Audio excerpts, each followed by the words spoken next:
When you're a manager, you have to stand up. You know, you pay education of young players with points.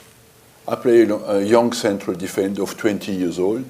I know he will cost me points in the season. And I have to stand up for that. If I play a 28-year-old centre-back, maybe less talented, he will cost me less points. But I will not give a chance to a young player.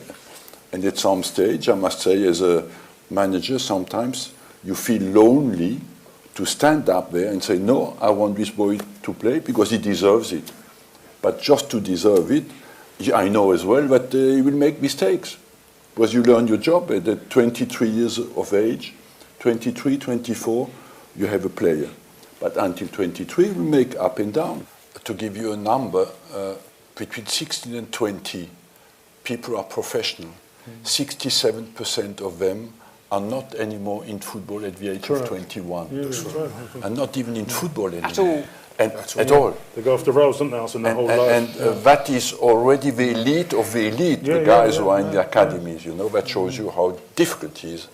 And I would say as well, the other thing that we noticed by making the profile of, psychological profile of the young boys, is that the stamina in the motivation is more important than the intensity of the motivation.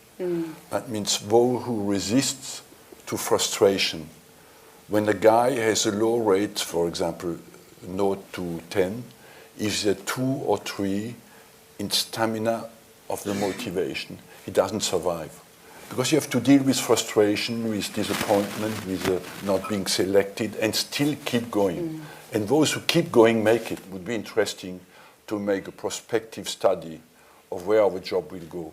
Because I'm convinced that in 10, 15 years will not necessarily be a football specialist who will be the manager of a club. That he will have so many scientists around him who will bring out the team to play on Saturday, how to manage. And it will be more management specialist than a football specialist, because the football decisions will be made by technological analysis.